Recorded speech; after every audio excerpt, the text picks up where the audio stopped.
A paz do Senhor Jesus, estamos iniciando mais um programa Instantes Finais, a sua aula de escatologia no seu lar. Eu espero que você esteja gostando do programa, que você esteja crescendo espiritualmente, que você seja edificado através do estudo das profecias bíblicas e dos eventos escatológicos. E se você ainda não é cristão, se você não é evangélico, o nosso desejo é que você possa receber Jesus como seu Salvador pessoal. Eu quero agradecer a você por sua audiência, a você que diariamente assiste ao nosso programa, a você que tem divulgado, que tem recomendado os Instantes Finais para seus familiares e amigos.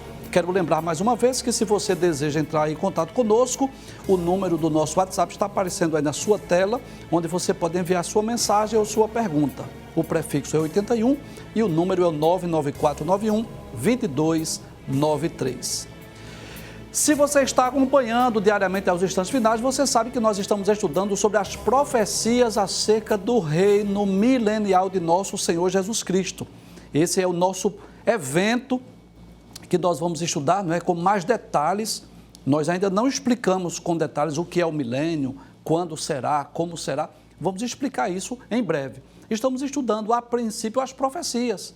Nós já estudamos pelo menos duas profecias, uma do capítulo 2, do livro de Daniel, que trata aquele sonho do rei Nabucodonosor, o sonho daquela grande estátua. Já explicamos cada parte daquela estátua. E também estudamos no último programa sobre o sonho de Daniel, que está no capítulo 7 do seu livro. Vamos relembrar o que foi que nós vimos? Nós vimos exatamente sobre esses 4 animais simbólicos.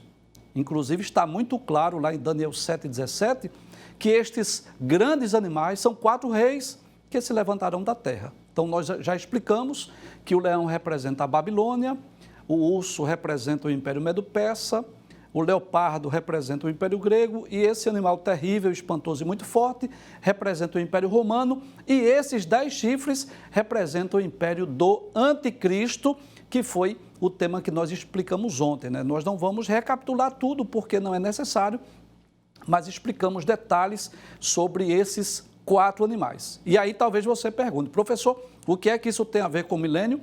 Esse texto ainda não. Mas nós vimos, próxima imagem, por favor, que no mesmo sonho, depois que Daniel viu esses 4 animais simbólicos, ele viu uma visão do céu, teve uma visão do céu. E via um como filho do homem, claro, o próprio Cristo, que dirigiu-se ao ancião de dias, nesse caso o próprio Deus, que fez chegar a ele. E o que foi que aconteceu depois dessa visão? Daniel vai dizer que foi, dado o reino. Próxima tela, por favor. E foi-lhe dado o domínio, a honra e o reino para que todos os povos, nações e línguas o servissem. O seu domínio é um domínio eterno que não passará e o seu reino, o único, que não será jamais destruído. Então, nós explicamos ontem, que nesta visão do sonho de Daniel, capítulo 7, Daniel viu não só os 4 animais representando os grandes impérios, mas ele viu também, teve uma visão celestial, onde apareceu ali o próprio Deus e o próprio Cristo.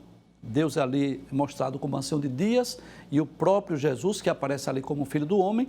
E ele viu também, teve o vislumbre do reino milenial. Isso ocorreu cerca de 550 anos aproximadamente antes de Cristo. Hoje nós vamos dar continuidade ao tema profecias acerca do milênio e hoje nós vamos estudar uma profecia que está lá no capítulo 11 do livro de Isaías. Isaías, capítulo de número 11, versículos de 1 a 10, então aí você já tem um vislumbre. Se eu fosse dar uma aula hoje sobre o milênio só mostrando esta imagem, já dá para você ter uma ideia do que vai ocorrer, Até mesmo a ferocidade dos animais será tirada. Então, o reino milenial de Cristo será um reino de paz e haverá paz não só entre os homens, mas inclusive entre os animais. E quero deixar bem claro aqui que nós cremos sim na literalidade desse texto. Nós não cremos que isso seja algo figurado ou simbólico, não, nós cremos que seja no sentido literal. E por que eu posso dizer isso? Porque quando Deus criou o universo, Deus criou os animais e criou o homem, havia harmonia. Em Gênesis capítulo 1, versículos 26 a 28, Deus abençoou o casal, Deus disse a ele: frutificai-vos, multiplicai-vos, enchei a terra, e Deus disse: dominai-a. Então, o homem vivia entre as feras, porque as feras não se agrediam umas às outras, nem o próprio homem. E cremos que isso aí vai voltar a ser no reino milenial, como era no princípio lá o Jardim do Éden, né? Então, nós vamos estudar essa profecia. Você já percebeu que eu estou com outra Bíblia em mãos hoje, mas é proposital. Hoje nós vamos estudar esse texto em duas versões. A versão mais usual, mais comum que nós usamos aqui no programa é a Almeida Revista e Corrigida, que está aí nas imagens, né?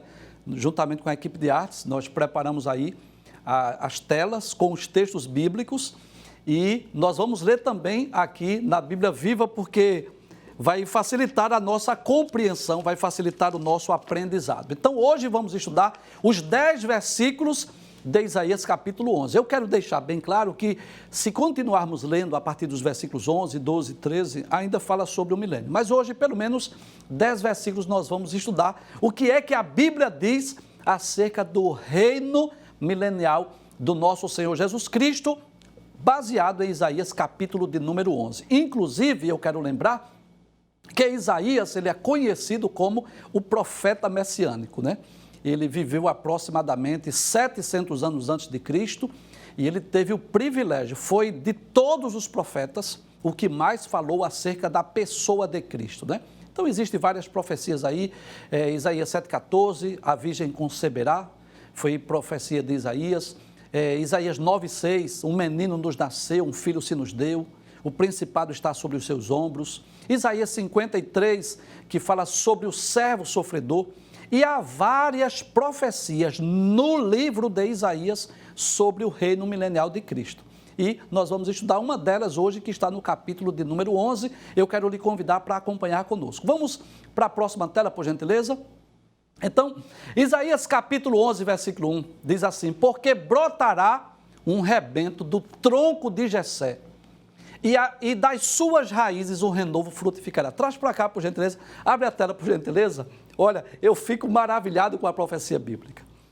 É algo simplesmente extraordinário estudar a profecia bíblica. Porque lendo esse texto, não chama muito a atenção. Vou ser sincero.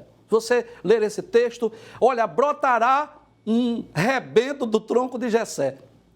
Você fica às vezes sem entender, né? Então veja que essa imagem vai nos ajudar a compreender isso. É como se aqui tivesse o tronco de uma árvore que houvesse sido cortada e que não houvesse mais esperança de nada rejuvenescer ou tornar a ter vida naquele tronco da árvore que está cortada. Mas o que é que diz o profeta, ou diz Deus através do profeta? Que vai brotar um rebento. E você pode ver pela imagem aqui que é como se fosse algo novo, uma novidade, uma planta, algo que está surgindo de um tronco de uma árvore que ninguém esperava mais nada. Mas que tronco é esse? Diz que é do tronco de Jessé. E quem é Jessé? O pai de Davi, o rei, o maior rei de Israel. E foi através desse tronco, eu posso dizer, que veio o rei Davi, o rei Salomão, o rei Roboão e vários reis de Israel. E quando diz que esse tronco foi cortado, é porque nos dias que Nabucodonosor invadiu Jerusalém, por volta do ano 600, a partir de então não houve mais rei em Israel. Mesmo que o povo judeu tenha voltado depois de 70 anos, mas não houve nenhum rei que sentasse no trono.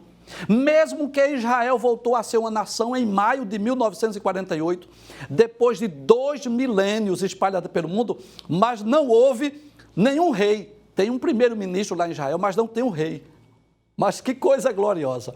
Desse tronco que foi cortado, onde não há esperança, vai brotar o quê? Um rebento desse tronco de Jessé. E o texto diz ainda, e das suas raízes, das raízes desse tronco, dessa árvore, que ninguém esperava sair mais nada, aí diz assim, dessas raízes um renovo vai frutificar. Deixa eu ler aqui na Bíblia Viva, veja como é interessante. Diz assim, surgirá um descendente do rei Davi, filho de Jessé, como um rebento brota de uma árvore, como um renovo que surge da velha raiz. É Deus que vai fazer isso. É claro que em certo aspecto, o renovo, né, esse rebento, esse renovo já surgiu, já apareceu, Cristo já veio ao mundo, mas vamos dar continuidade ao texto para ver o que é que vai acontecer desse tronco de Jessé e também das suas raízes. Vamos para a próxima tela.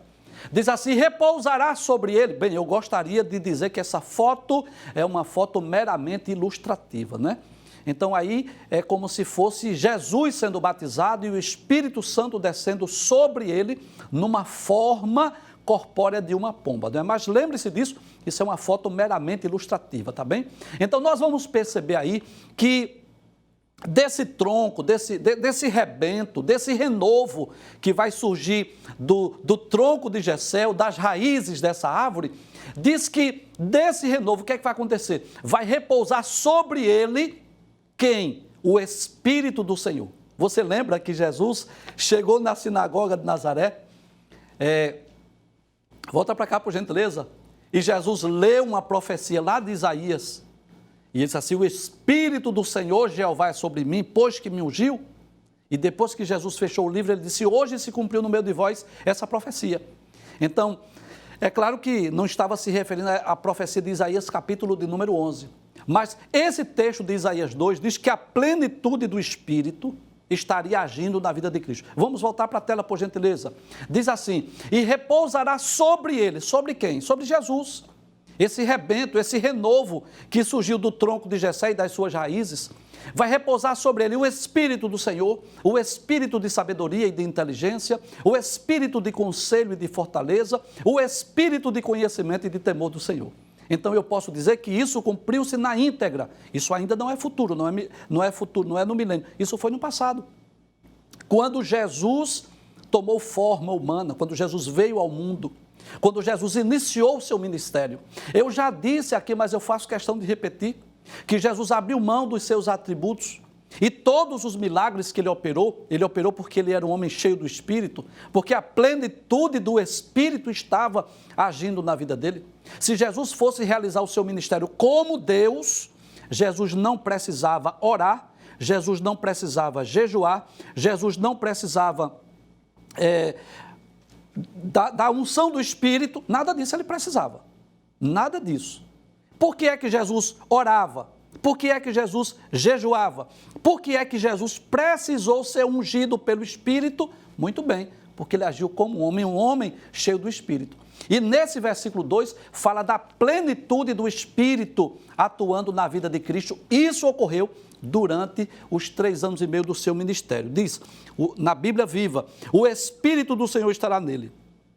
O Espírito de sabedoria e entendimento, o Espírito de conselho e de poder, o Espírito de conhecimento e de temor do Senhor.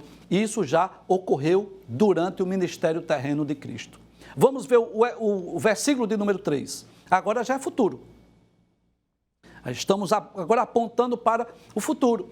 E deleitar-se-á no temor do Senhor. Em que sentido? Jesus terá prazer em temer a Deus, em obedecer a Deus, durante o seu reinado, durante o milênio, ele terá prazer na lei de Deus. Será nesse período do milênio, eu posso dizer sem medo de errar, que será o período em que os homens mais cumprirão, obedecerão e andarão pela palavra de Deus. Quando é? No milênio. É no período em que toda a terra vai se encher do conhecimento do Senhor. Então, ele vai ter prazer em deleitar-se no temor do Senhor, ou seja, andar pela palavra de Deus. E é interessante que o texto diz ainda no versículo 3, abre a tela por gentileza, e não julgará segundo a vista dos seus olhos. Eu quero lembrar mais uma vez, para que ninguém se escandalize, isso é uma foto meramente ilustrativa, tá bem? Não ignore, não, é só para facilitar a compreensão. Então, ele não julgará segundo a vista de seus olhos. O que significa isso? Jesus não julgará pela aparência. Ninguém será julgado pela aparência, nem repreenderá segundo o ouvido dos seus ouvidos. Por quê? Porque Jesus como rei, Jesus como juiz, não precisará de testemunhas oculares. Ele estará agindo aí sim, com todos os atributos que lhe pertencem, né? E aí a sua onisciência, a sua onipotência, a sua onipresença, a sua eternidade, a sua imutabilidade. E Jesus não vai precisar ouvir nada de ninguém, ou ver alguma coisa para poder julgar. Ele vai julgar com justiça. Veja o que diz esse texto da Bíblia Viva. Ele terá prazer em obedecer ao Senhor.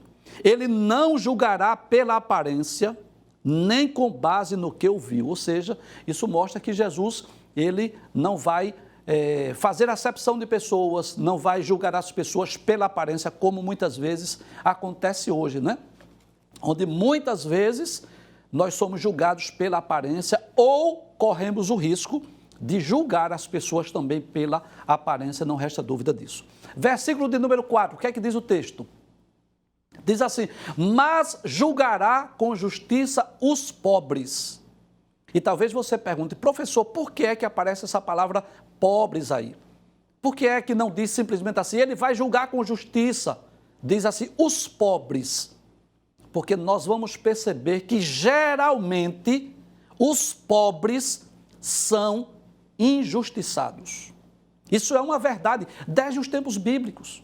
Não é só nos dias odiernos, não é só no Brasil, mas muitas vezes o pobre, ele é injustiçado. Mas o texto diz que ele julgará com justiça. Então, durante o reino milenial, durante o governo de Cristo, não haverá acepção de pessoas. Ninguém vai ser beneficiado ou privilegiado ou honrado porque tem mais dinheiro do que outros. Ele não vai agir com dois pesos e duas medidas, como acontece muitas vezes na nossa sociedade corrupta, perversa, onde muitas vezes as pessoas, não é, tratam com dois pesos e duas medidas. Cristo julgará com justiça. Ele é extremamente justo e agirá com justiça durante o seu governo. Volta para a tela, por gentileza. E ele vai repreender abra a tela, por gentileza, com equilíbrio os mansos da terra. Então ele vai repreender de que forma? Com equilíbrio, muito bem. E vai ferir a terra com a vara da sua boca. E com o sopro dos seus lábios matará o ímpio. E aí tem uma informação importante para nós. Observe algo importante aí para nós meditarmos aí. Haverá ímpio, pode haver ímpio no milênio, pode até surgir algum ímpio. Satanás estará preso, nós vamos ver sobre isso quando estudarmos Apocalipse capítulo 20. Mas a natureza humana não foi ainda completamente restaurada. Então pode até alguém cometer impiedade, mas quando isso acontecer, o que é que vai acontecer? Ele vai morrer. Cristo vai exercer juízo, vai julgar, vai punir, vai castigar. Então, durante o milênio, para que a paz e a justiça prevaleça, Cristo também vai exercer juízo quando houver necessidade. Observe o que diz a Bíblia Viva no versículo 4. Mas fará justiça aos necessitados e defenderá os pobres. Com sua palavra, como se fosse um cajado, ele vai ferir a terra. E matará o perverso com o sopro da sua boca. Então, se no milênio alguém se atrever a cometer alguma impiedade, não vai acontecer o que acontece hoje, muitas vezes, que a pessoa paga uma fiança, aí se é preso é liberto imediatamente e vai responder às vezes o processo de liberdade e às vezes o advogado vai entrar com recurso meramente protelatório e fica protelando e às vezes a pessoa morre e não é condenada. Isso não acontece no Brasil? No milênio não. No milênio, o ímpio vai ser punido, vai ser castigado. Cristo exercerá juízo sobre aqueles que cometerem impiedade. Vamos para o próximo versículo, versículo 5. Outra vez, foto meramente ilustrativa, tá bem? A justiça será o cinto dos seus lombos e a verdade o cinto dos seus rins. Professor, o que é que esse texto está dizendo? Que haverá mais duas características aí do milênio: justiça e verdade. Ou seja, não será um reino de injustiça e não será um reino onde prevalece a mentira. Infelizmente, nós vivemos num mundo onde nós não sabemos mais em quem acreditar. Né? Vivemos num mundo cheio de engano, cheio de mentira, de muita fake news. Né? A gente não sabe mais em que acreditar. Claro, estou falando no sentido secular, né? No sentido espiritual nós sabemos, nós temos a Bíblia Sagrada, a palavra de Deus. Mas no sentido secular de informação, muitas vezes nós não sabemos mais em quem acreditar. Né? Como, principalmente, com muito respeito à imprensa, mas a gente sabe disso, que muitas vezes a imprensa, não estou generalizando, ela é manipuladora, ela tem o objetivo de manipular as massas em seu próprio benefício. E às vezes a gente não sabe em quem crer, em quem acreditar. No sentido secular estou me referindo. Mas há duas características aí no versículo 5. Justiça e verdade. Na Bíblia Viva diz, a retidão será a faixa do seu peito e a fidelidade o seu cinturão. Vamos para o próximo versículo. É aí que nós vamos voltar para a natureza agora. Quero repetir mais uma vez, nós cremos na literalidade desse texto, em que haverá aqui na terra uma restauração. Acredito que no milênio o homem terá uma vida mais agrária, mais voltada à lavoura, à agricultura. E o que é que vai acontecer? Os homens e os animais viverão em paz. E até os próprios animais viverão em paz uns com os outros. Os animais voltarão a serem herbívoros. Os animais eram herbívoros quando foram criados por Deus. Depois, por causa do pecado, tornaram-se carnívoros e vão voltar a ser herbívoros mais uma vez. Veja o que diz o texto, Isaías 11:6. E morará o lobo com o cordeiro, e o leopardo com o cabrito se deitará, e o bezerro, e o filho do leão, e a nédia ovelha vão viver juntos. Aí detalhes, viu? Se o texto parasse aí, nós poderíamos dizer assim, olha, haverá paz entre os animais, mas não entre os animais e os homens. Não haverá harmonia entre homens e animais. Mas veja o que diz o texto. E um menino pequeno os guiará.